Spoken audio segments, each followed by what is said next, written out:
Bismillahirrahmanirrahim. Assalamualaikum warahmatullahi wabarakatuh. Waalaikumsalam warahmatullahi wabarakatuh. Alhamdulillahirrahmanirrahim. Sobat podcast FAI semuanya, hadir kembali bersama saya pada petang ini di Syiar Ramadan Fakultas Agama Islam Unisula. Saya bersama dengan Ustadz Sukijan Atauillah SPDI MPD. Assalamualaikum Ustadz. Waalaikumsalam warahmatullahi wabarakatuh. Alhamdulillah sehat Ustadz ya. Alhamdulillah sehat walafiat. Baik, beliau merupakan dosen Fakultas Agama Islam khusus di Prodi Pendidikan Agama Islam Unisula dan juga merupakan Ketua Bidang Wakaf Dakwah dan Pesantren Yayasan Badan Wakaf Sultan Agung. Tema kita pada petang kali ini Ustadz, keistimewaan malam Lailatul Qadar, betul ya? Ya. Keistimewaan dari malam Lailatul Qadar itu apa saja Ustadz? Ya. Assalamualaikum warahmatullahi wabarakatuh. Waalaikumsalam warahmatullahi wabarakatuh. Bismillah, alhamdulillah, wassalatu wassalamu ala rasulillah, wala haula wala quwata illa billah, mabad. Jadi kita berbicara tentang malam Lailatul Qadar, memang itu adalah salah satu keistimewaan di bulan suci Ramadan ini. Karena di dalam hadis itu banyak sekali dijelaskan tentang keistimewaan malam Lailatul Qadar. Sangat banyak sekali. Ini saya tadi sudah mengumpulkan, saya catat di HP saya. Salah satunya itu barang siapa yang mau sholat di malam Lailatul Qadar itu 2 rakaat akan mendapatkan pahala serta diampuni dosanya yang telah lampau. Man qoma Lailatul Qadri imanan wa ihtisaban ghufira lahu ma taqaddama min dzambihi. Jadi dosanya diampuni, dosa yang lampau-lampau. Yang dulu-dulu gitu ya Ustaz ya. Tapi tentunya dosa ini adalah dosa yang berkaitan tentang hak Allah. Bukan dosa-dosa yang berkaitan dengan hak nas. Kalau dosa-dosa yang berkaitan dengan hak nas tentunya ya tetap harus minta maaf pada yang bersangkutan, yang bersangkutan dan sebagainya. Atau mungkin juga keduanya, tapi dalam hadisnya secara umum mengatakan seperti itu. Baik. Nah, dalam hadis lain juga malah dijelaskan wama ta'akhor dan dosa-dosa yang akan terjadi. Dalam hadis yang lain. Ya. Tapi ini di Bukhari seperti itu. Dan banyak sekali bahwa disampaikan juga di dalam malam Lailatul Qadar ini disebutkan ibadah 2 rakaat tersebut itu memiliki nilai ibadah yang lebih dari bukan 1000 bulan tapi 1000 tahun. Kalau malamnya itu khairun min alfi syahr. Malam Lailatul Qadar itu lebih baik dari 1000 bulan.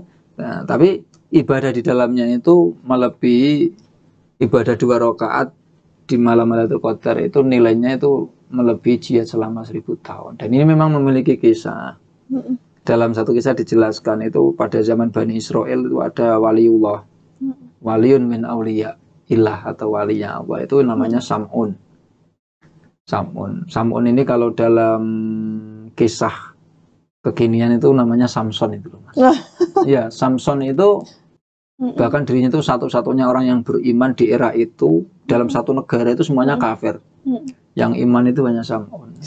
Ya, memiliki kekuatan yang besar dan kekuatan itu kelemahannya di rambutnya lah. Ceritanya sebenarnya panjang, tapi ini saya ingin menyingkat bahwa setelah Sam'un ini mengalahkan musuh-musuhnya itu, ya walaupun dengan kekalahan terlebih dahulu, tapi pada akhirnya dia mengalahkan musuhnya dan setelah itu Sam'un itu terus berjihad melawan orang-orang kafir sampai 1000 tahun. Nah, ini versi yang saya ngaji dari Mbah Jamaluddin Ahmad seperti itu.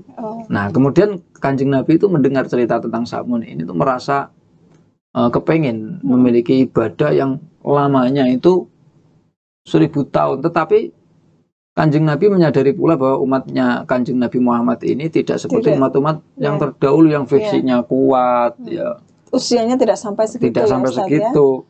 Rata-rata usia ya kalau kita mengikuti Kanjeng Nabi 63 sampai 63. Ya sekarang paling 90 lah itu sudah sangat repot sekali. Di samping itu juga kekuatan fisiknya. Maka Kanjeng Nabi itu memohon kepada Allah supaya umatnya itu tidak kalah dalam beribadah. Kemudian Allah memberikan wahyu melalui hadis qudsi itu, barang siapa umatmu itu mau sholat di malam Lailatul Qadar 2 rakaat saja itu nilainya melebihi ibadah atau jihad berperang selama 1000 tahun sebagaimana dilakukan oleh Sam'un. Nah, ini artinya bukan berarti kemudian terus kita nanti setelah sholat 2 rakaat di malam Lailatul Selesai. Qadar terus kita santai-santai, bukan Iya, itu. betul. Artinya Iya, iya. ini ada keagungan, kebesaran bahwa umatnya Nabi Muhammad itu diberikan keistimewaan oleh Allah Subhanahu wa taala malam Lailatul Qadar yang nilai ibadahnya sangat tinggi. Iya, tentunya dengan amalan yang lain Ustadz ya. Iya, Kita bukan- banyak zikir ya. Bukan berarti terus nanti setelah 2 puasa kita rakaat. santai-santai, Iya. enggak, beribadah yang lain. Nah, itu. Ya, mungkin begini Ustadz, selain 2 rakaat itu kan kita juga banyak amalan, kita perbanyak baca Al-Quran, gitu bisa Ustadz ya? Ya, karena di dalam Al-Quran sendiri, Inna anzalnahu fi Lailatul Qadr itu, di malam Lailatul Qadr itu kami menurunkan Al-Quran. Para mufasir banyak yang menjelaskan hunya itu kembalinya rujuknya ke Al-Quran. Jadi Al-Quran itu diturunkan pada malam Lailatul Qadar. Walaupun Al-Quran sebenarnya diturunkan dalam berbagai periode. Iya. Pertama itu dari mana Lauhil Mahfud ke langit dunia, kemudian nanti dari langit dunia ke manusia melalui malaikat Jibril ke Nabi Muhammad, itu secara bertahap. Nah, kalau dalam surat Lailatul Qadar itu dijelaskan bahwa memang Al-Quran itu turun di malam Lailatul Qadar. Nah, padahal dalam satu sisi itu ada malam Nuzulul Quran, malam 17. Betul. Maka terjadi banyak kontroversi atau banyak pendapat tentang kapan Lailatul Qadar itu tiba. Iya, karena turunnya di tanggal 17 Di ya. 17 Ramadan. Ya, oke Ustadz. Mohon izin untuk pertanyaan selanjutnya Ustadz. Lantas melihat begitu istimewanya malam Lailatul Qadar nih Ustadz. Kapan kira-kira malam Lailatul Qadar itu turun?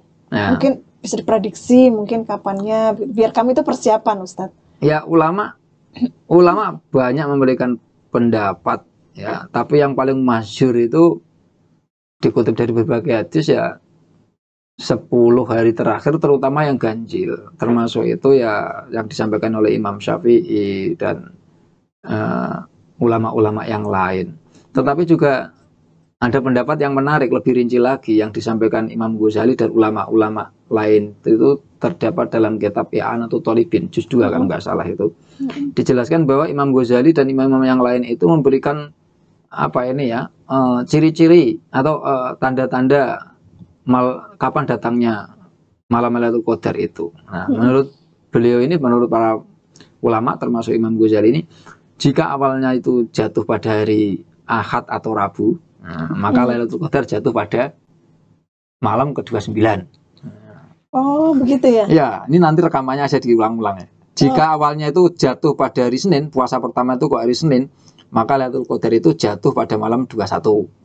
Nah, kalau kita kan mulai ini banyak. Jika awalnya jatuh pada hari Selasa atau Jumat, nanti Lailatul Qadarnya malam ke-27. Jika awal jatuhnya hari Kamis, Lailatul Qadar jatuh ke malam 25 ini ya. Kemudian jika awalnya jatuh pada hari Sabtu, maka Lailatul Qadar itu jatuh malam 23.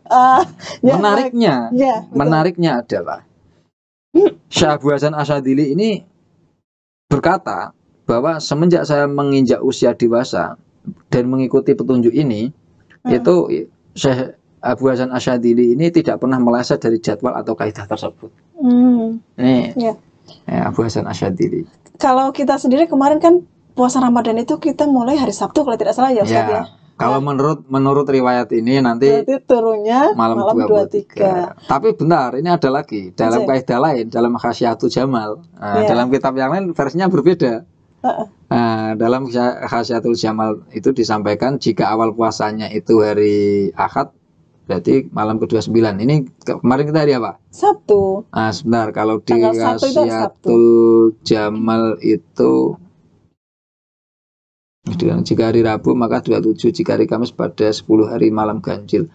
Kalau Jumat tanggal 2 malam. Jika Sabtu maka pada malam ke-21. Ini menurut kitab Khasyiatul Jamal. Berarti beda ya Ustadz ya? Tapi yang pertama itu kan malam 23 kelar Sabtu. Lah ini yang kedua ini hari Sabtu jatuhnya berarti malam 21, berarti tadi malam dong Ustadz. Artinya begini, mereka itu menetapkan kaidah-kaidah ini kan sesuai dengan yang dialami mereka itu. Iya, dan pasti malam Lailatul Qadar itu kan tergantung Allah sebenarnya menjatuhkannya kapan. Makanya ada satu imam juga yang mengatakan bahwa malam Lailatul Qadar itu enggak hanya 10 hari terakhir. Mulai dari awal Ramadan. Mulai dari Ramadan bisa terjadi gitu. Bukan hanya di 20 terakhir, apalagi di ganjil-ganjil. Bahkan kemungkinan jatuh ya di hampir malam-malam setiap malam setiap Ramadan. Ramadan. Iya, Gitu. iya betul.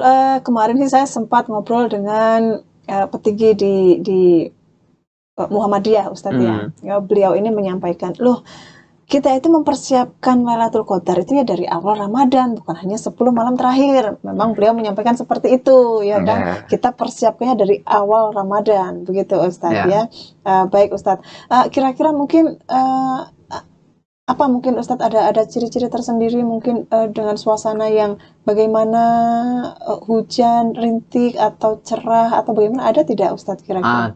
Ada beberapa mengatakan bahwa kalau mau ini ketika mau datang malam Lailatul Qadar itu ini sebagian ya riwayat itu suasana malam itu cerah, kemudian daun-daun tidak bergerak, artinya penuh dengan ketenangan, kedamaian begitu ya. Iya. Ada yang mengatakan seperti itu. Baik.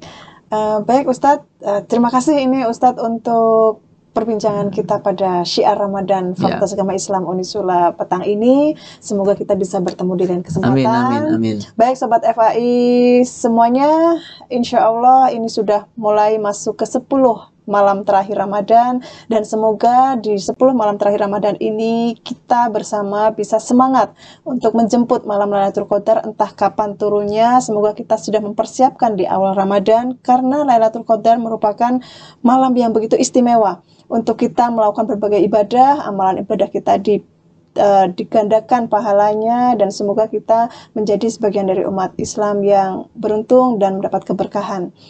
Baik Sobat Podcast FAI semuanya, itu tadi merupakan tema yang kita angkat di petang kali ini. Mungkin ada closing statement Ustadz? Berapa menit? Tidak terlalu lama Ustadz ya, 2 menit saja. Oke, baik.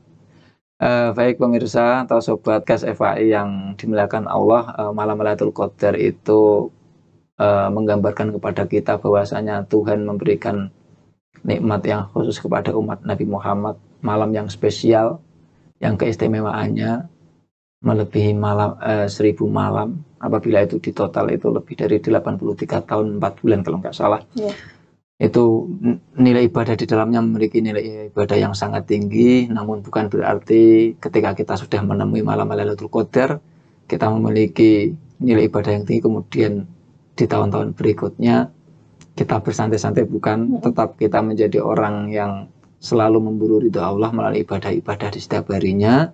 Kemudian juga malam Lailatul Qadar ini mengajarkan kepada kita untuk bersungguh-sungguh dalam menjalani bulan Ramadan ini dengan ibadah-ibadah, khususnya di malam hari. Karena bulan Ramadan ini bukan bulan yang setiap hari ada, melainkan setahun sekali. Begitu juga malam Lailatul Qadar.